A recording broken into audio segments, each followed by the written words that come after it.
Welcome to the Female Finance Collective, where we encourage women to have open and honest conversations about all things money. In today's episode, we're going to talk about planning for your medium-term life and financial goals. And when we talk about medium term, we're looking at a time frame between 1 to about 5 years.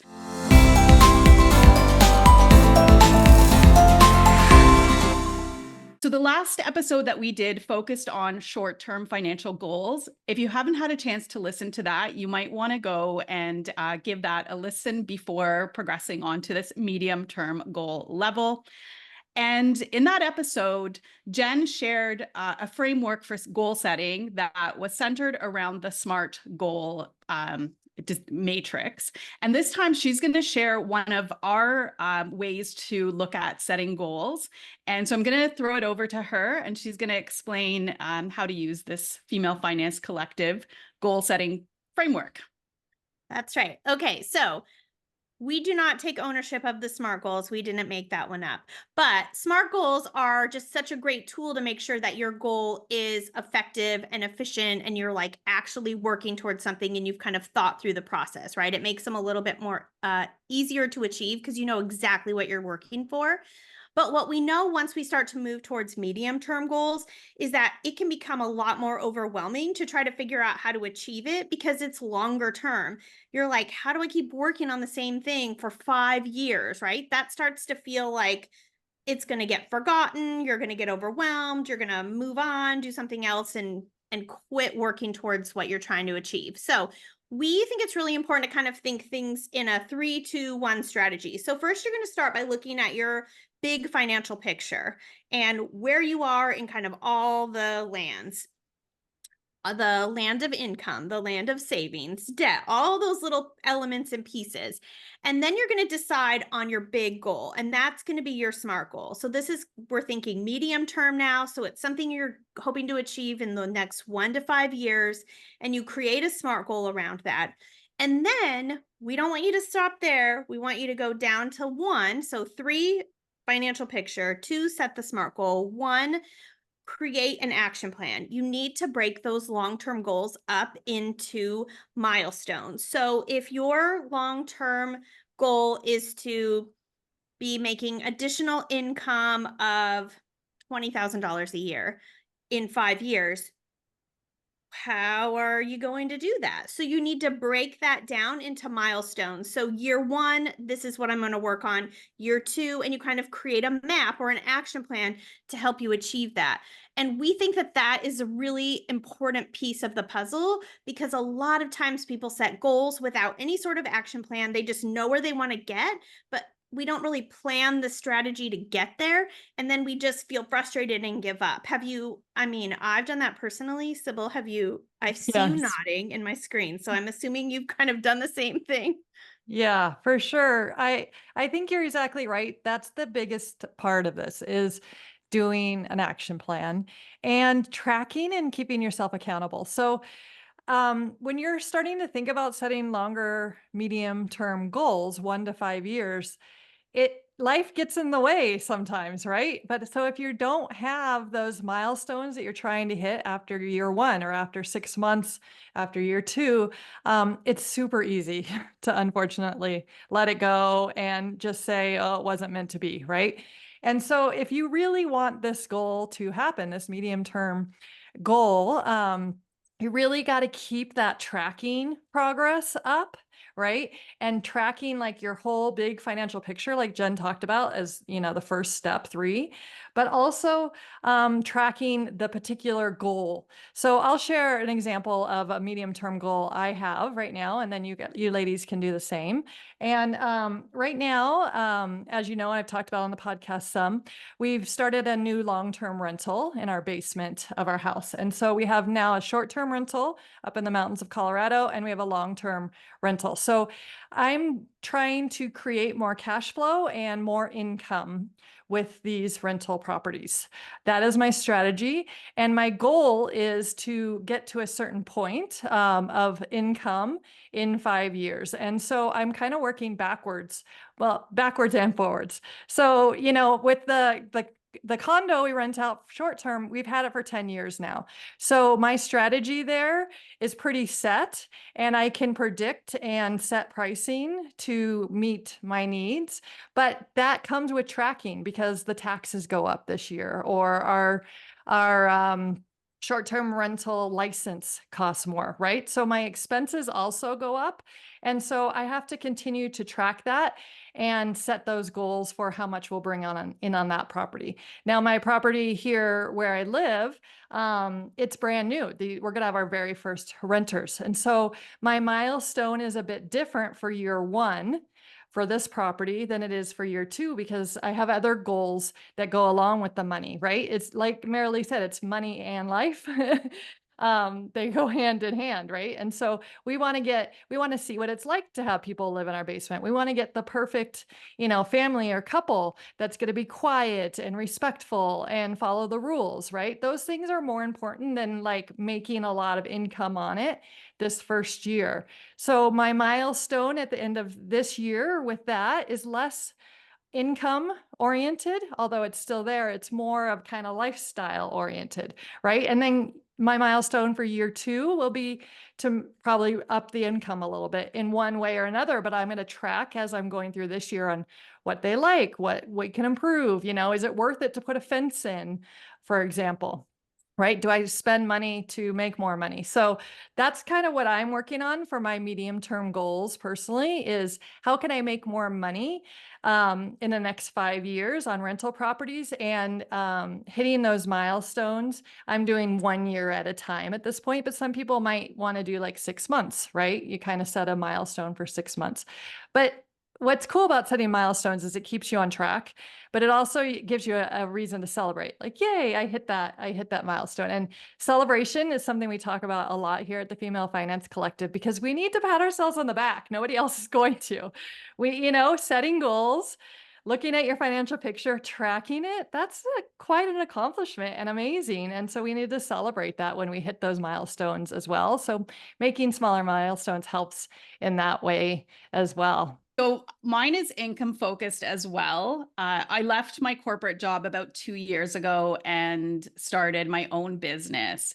And I did that with the lens of a 5-year time frame, because I knew from seeing other people starting businesses that it does take time. So for my first year, my main goal was to replace my expenses. So at least cover the expenses that I was paying to start my business and earn a little bit. So that was something that I was able to achieve in year one. And then I have revenue goals that are increasing each year. And it's tough to navigate it, because entrepreneurship, there's a lot of unknown variables. So I have to say, this has been the hardest financial goal that I have ever set. It's really, really unknown. I've always worked in corporate. You knew that if you did certain actions, or if you got another certification, that you would receive a raise, and you could approximate the amount. With self-employment goals, this has been the toughest one for me to project and to really think about. So I do want to say that sometimes as you progress through these levels, so, at the beginning, when you're a foundation builder, you're probably just getting inventory of what your finances look like, saving for an emergency fund, and paying down any high interest debt. After you've done that, the goal setting gets a little bit more difficult. Sometimes the math is a bit trickier, and it's harder to kind of project what might happen. So that is my big goal for the next 5 years. I have also mapped out what I think could happen over that 5 years. So I have a few life milestones. One of them is I probably will get married. So that's going to be another big medium-term goal. And it's interesting that finances, often there is a lot of reflection that you need to do, and you need to zoom that lens out and think, what kind of life milestones would you like to achieve in your life over this next 5 years? Plot them out, and then it's easier to put some numbers to kind of substantiate what it is that you're needing financially to achieve those goals. Jen, what is your medium-term goal? This is a very good question. So I don't have any written down. I don't have anything set right now. We have been talking very loosely. I've shared on here before that we had like a massive income change when we moved and there was all this ordeal. So I honestly think for the last year, we've just been trying to like level out from that, like adjust our spending, adjust like our saving, think about all the things. And now that we've kind of leveled out, we're starting to talk about, I mean, what I love what you just said, Marilee, is about the reflection piece. So I think that if you're listening to this episode and you're like, oh, I better set a long-term goal, but you haven't even started thinking about it yet, if there hasn't already been some mulling going on or some like reflection about it, then this is the time to start that and then set your goal once you've really put some thought into it. Because I think any goal we would have set a year ago or even 6 months ago, it would have been like a hopeful goal, like we would have had our fingers crossed, but we wouldn't have really been, wouldn't have been as thoughtful and as probably, I don't know if accurate's kind of a weird word to use here, but it wouldn't have been an accurate goal for from where we were. We just didn't know where we were going exactly or how we were going to get there, maybe is the part we really didn't know. So we've just recently started talking about, okay, what this is going to look like, what are those kind of income goals? Where do we want to be in 5 years? How do we want to like put money back into our retirement? Like we have all these things that we really need to think about and then decide where our primary focus needs to go. And then also find that balance, which I think we've also talked about on here, the balance between enjoying what you have going on now and also planning for the future. I think that's a big element of it too, right? Because you could just set this big, huge, crazy 5-year goal to have a certain amount of money saved up. But if that means you're going to be putting every penny of your fun money now away and you're going to really feel resentful and regret that long-term goal because you're not having any fun, then that also doesn't make sense either. So there is some like reflection pieces that need to go in. How much money can I comfortably part with? Or how much time? The other piece, both of you talked about income. And one thing, I can't remember if we've ever said this specifically on here, but I don't think any of us feel that there's any sort of income that you're going to get just sitting around with your feet up. Sometimes people are like, what's a really good side hustle where I can make a lot of money fast? And I'm like, nothing legal, right? Like we are all talking about making more money, figuring out rental properties, building your own business. I'm also building my own business in a couple of different avenues. It is all a ton of work. So you also have to figure out not just about the money factor, but about the time factor. How much time do I have to commit to building this business, establishing myself as a knowledgeable landlord, right? Or property manager. All of those things take time and effort, and they also impact the goal. So if you need to set, I'm sorry, I'm just like thinking as I'm talking. So my answer is shifting, and I apologize a little bit if I'm derailing us, but sometimes you might need to set a short-term goal to like really figure out your time, like your time commitment and what you want to work on in order to set those long-term goals. Do I have time to establish a second source of income? Am I willing to commit the time? Like all of those factors go into these more medium-term goals. Marilee said the short-term goals are a little more straightforward, right? I'm going to create a plan to pay off my debt. I'm going to start putting $25 a month into my high yield savings account. They're very straightforward. I'm going to start tracking my spending. Once you start getting into these medium term, then like there's a lot of other factors that come into play. And so I think that piece about taking time to really reflect on what's important, what time do I have to dedicate things, how much money do I have to dedicate things to things, I think those are huge factors. So to circle back to the original question, we're still kind of in that reflection phase on our medium-term goals. They will have something to do with contributing more money to our long-term savings and also something to do with more income because those are things I'm actively working on. I just don't have specific goals set around them. I feel like this conversation got really juicy and I pulled out a couple of key points from what you mentioned. And one of them is most of us will at some point find ourselves in a time period where we are going through a life transition. And it is really hard to think 5 years ahead when you are deep in just survival mode. And that's okay.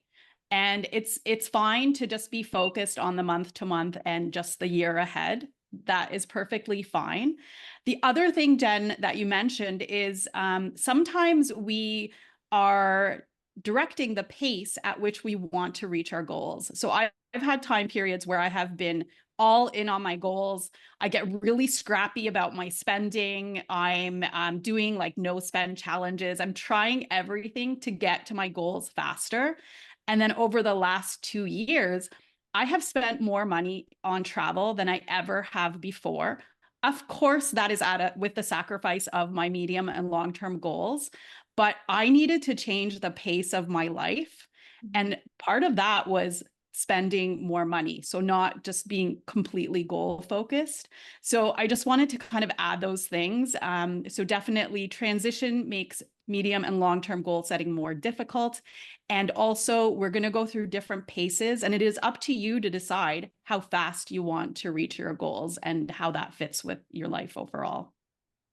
Yeah, that's why this conversation's so important, right, ladies? Like this is why we talk about money all the time, our whole lives, because it's our season of life. Like we all have periods when we can go harder core or not, right? And sometimes life throws a a curveball at you too. Like you have no idea. My son broke his arm yesterday. That didn't have anything to do with, money. Well, there'll be some medical costs, but it sure changed my day's perspective and, my life perspective in so many ways too. So I love this idea. And what came to my mind too was just about like dreaming. I've talked about this a lot, but I love to dream about what's possible. And for me, that's really motivating to keep working towards my goals when I can, whether they're short, medium, or long term. Um, just that positive thinking of this is what I want to do. It might be hard to get there, but I dream of this reality. That is really important for me. I know it might be a little woo for people, but really it's not, because we're telling our brains that we can make this happen, and we're thinking of the possibilities, and then we can make them a reality. I like wealth affirmation cards. We actually have some here at the Female Finance Collective. We'll link them in the show notes and the YouTube channel. But having a wealth affirmation card on your desk or, on your bathroom mirror, wherever in your office, something like, I am worthy of money. I felt unworthy of wealth and money for a long, long time. And therefore I held myself back. What I believed is what I acted on, right? I didn't think it was for me. I thought it was for business people, not teachers. Once I started changing that mindset, I'm not saying it's easy or fast, but doing things like reading affirmations is really helpful. Saying things out loud to public, telling yourself, it actually puts it into your brain, right? Is super helpful in a big transformation of feeling unworthy of wealth to I can do this. I can do this by myself. I can do this by learning. I can do this by connecting with other amazing women doing the same thing. Although all three of us have very different individual lives, we can all have an amazing conversation together about money and about our goals. And so I just think dreaming and your mindset, working on it constantly, because in some ways it gets easier. Like I've been working on money now for, I could say 10 and 12 years. But in other ways it gets harder, because as you're kind of going up the wealth ladder, you're talking in bigger numbers, and then that feels scarier, right? Like purchasing this house to have it as a rental, like we're talking much bigger numbers at this point. Our mortgage, was higher. And so I have to continue to do like the mindset work and I am worthy and I can do this. I'm capable. Look at the big financial picture.